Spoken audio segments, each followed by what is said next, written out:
You don't just get to assert, here's the 4 options, and then when I ask you questions about them and expose that they don't make sense as the only 4 options, you don't get to say that you're right until I come up with a 5th option. Hey everyone, welcome back to the channel. Grab a seat, because this one is a clinic in how an argument can fall apart in real time. Today we're breaking down a tense back and forth between Matt, coming in from the atheist side, and Trey, defending the Christian position. The whole thing is supposed to settle one question: is Christianity true? But it takes a wild turn when Trey lays out a tidy little list of 4 possible explanations for existence, and Matt starts pulling threads one by one.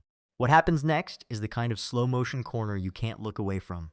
Stick around all the way through, because the best part isn't the opening jab, it's where this thing lands at the very end, and trust me, you'll want to see how it wraps up. And while you're here, drop a comment and let me know where in the world you're watching from. I genuinely love seeing how far this community reaches. Alright, enough setup, let's get into it. And now you're saying what is an illusion is not real. Well, if something isn't real, then it doesn't exist. So already your argument, if something exists, has item number 1 being it doesn't exist as one of the options. It's not real, is what I'm saying. Some people say everything is not real. And I say, well, it must be real if it's questioning its own existence. What is real that doesn't, or what exists that is not real? Well, someone might say it's like a dream or illusion or something that's not capable of, it's not, I'm not saying it's not nothing, because it's impossible to conceive of nothing. Because the idea of nothing is something. So how about this? How about we just move on? That's relevant. Your position here, your position here is if something exists, there are 4 possible reasons. Number 1 is it's an illusion. Well, you just defined it's an illusion as not real. And so that means that your first thing is if something exists, one possibility is it's not real. To me, essentially, and that's why I say it's not viable.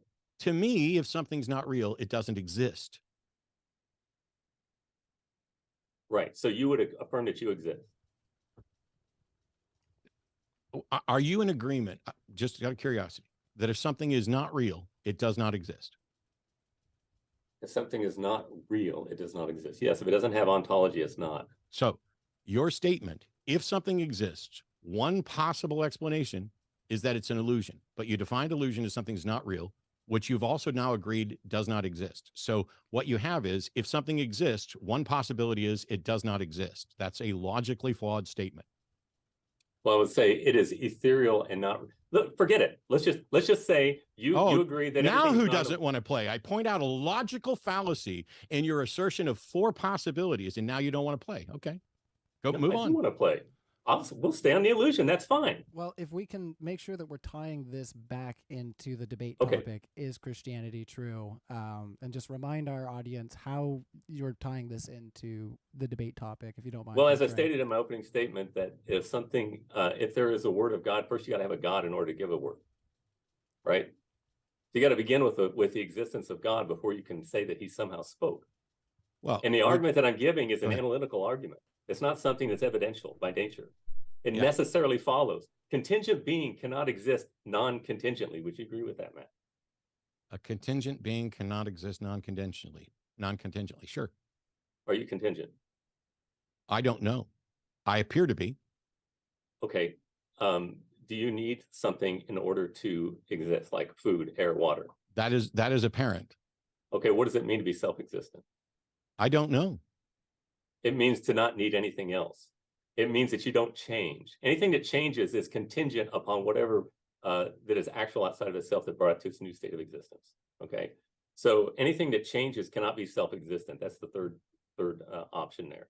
So we know you're not self-existent, and you know you're not self-created because you have to be and not be at the same time in the same relationship. So the first 3 are not viable options logically, and the only one left is a 4th, unless you can come up with a 5th. This is the exact moment a whole argument quietly collapses, and most people watching won't even catch it. Trey walks in with this clean little package. He says if something exists, there are 4 possible reasons, and number 1 is it's an illusion.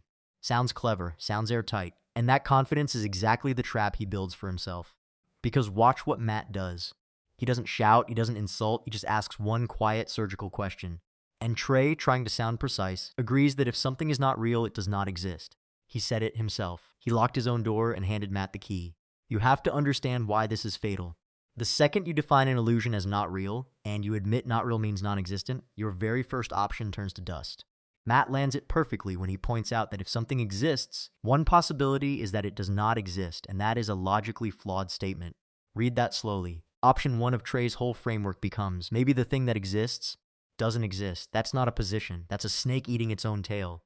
And here's the part that gets me. The instant it's exposed, Trey doesn't repair it. He retreats. Matt even calls it out, saying he pointed out a logical fallacy in the 4 possibilities, and suddenly Trey doesn't want to play.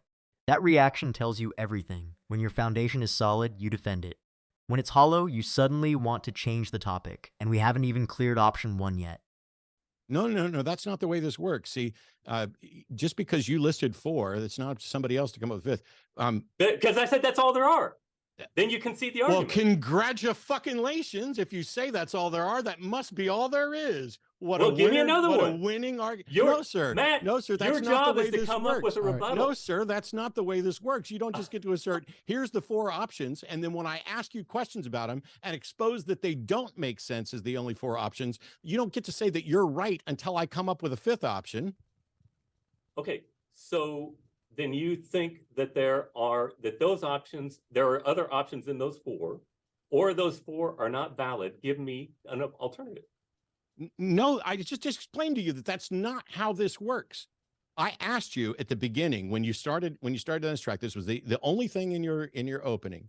And I tried to have this discussion at the beginning, which is if something exists, you say there are 4 possible explanations for it. Your first one is that it doesn't exist. No, that's an illusion. And illusions aren't real. And what is not illusion real is like ethereal. Illusion is not real by your definition, and what is not real does not exist by your admission. So your first candidate of an explanation for if something exists is that it doesn't exist. Then you went to it's either self-created, self-existent, or created by something that is self-existent. Well, the 4th one could be created by something else that was created by something else that was created by something else that was created by something else, eventually, ultimately getting to non-contingent. But you skip past all that, which is the discussion that I wanted to have at the start. And now you're going to say, what's the 5th option? Okay, well, the 5th option is created by something else. And then that is created by something else. All and you're then doing that is is add created by complexity something to the else. argument. I'm sorry? You're answering nothing, Matt. You're just adding complexity to the argument. Are you familiar with parsimony? Yes, I'm well familiar with You're parsimony, unnecessarily Occam's adding razor, and all complexity to this. the argument. You can because can't babble answer it. all you want, but your argument is logically flawed and has absolutely nothing Where to is the do logical flaw? with is Christianity true? Now this is the part that separates people who understand logic from people who just perform it. Trey gets cornered, so he flips the whole table. He demands Matt give him an alternative, as if Matt owes him a 5th option. And Matt refuses calmly, saying, that's not the way this works. You don't just get to assert, here's the 4 options. And he is 100% right. Picture it like this. If I tell you there are only 3 flavors of ice cream in the entire universe, the burden is on me to prove that, not on you to invent a 4th. You don't get to declare your own list complete and then treat my silence as your win. That's not reasoning, that's a card trick. Then Matt does something Trey clearly never saw coming. He actually plays along and offers the missing path, pointing out the 4th option could be something created by something else, eventually reaching something non-contingent. The very road Trey skipped. And how does Trey respond? He says Matt is answering nothing, just adding complexity, then smugly asks if he's familiar with parsimony. Here's the part people miss. Parsimony comes from Occam's razor, named after William of Occam, a Franciscan friar from the 1300s. And the principle does not say the simplest answer is always true. It says don't multiply your assumptions beyond what's necessary. Stuffing one undefined, untestable being in to explain absolutely everything isn't simpler. It just hides the complexity inside a single word. So Trey reached for a tool that, used correctly, actually cuts against him. That is the irony of this entire exchange. You haven't even hardly talked about Christianity at all. And I already demonstrated the logical flaw in your first potential explanation. That if something exists, one candidate is that it's an illusion, which is not real, which doesn't exist. So you're saying if something exists, one possible candidate is that it doesn't exist. I will direct the audience to my opening remarks and what I said would happen. Exactly what's happening. Your opening remarks were vapid. and did not touch on the subject of, is Christianity true? And the one part of it that was even substantive to begin to discuss, I've already pointed out a logical flaw, a problem with your fourth potential premise, or fourth potential explanation. And none of this gets us anywhere near to, is there a God? Is it the God of Christianity? And is Christianity true?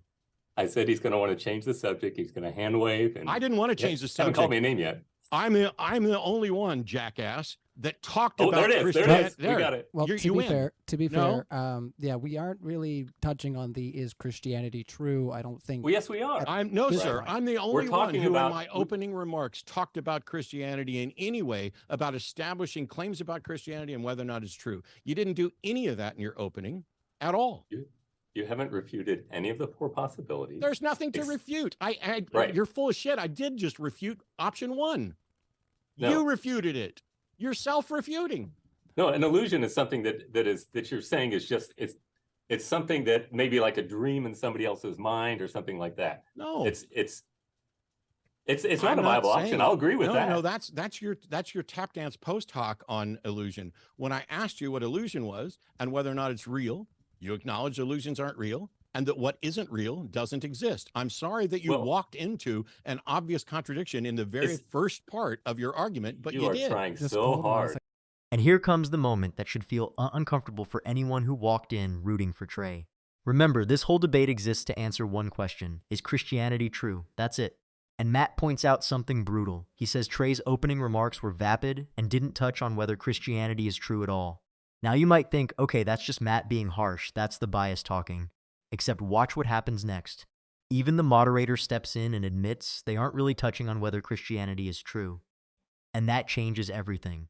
When the neutral person in the room agrees with the criticism, it stops being an opinion. That's the scoreboard lighting up. And instead of adjusting, Trey digs in harder. He insists he hasn't been refuted, says there's nothing to refute. And Matt just calmly reminds him he already took apart option one. You can feel the frustration boiling under the surface, and that's exactly when composure starts to crack.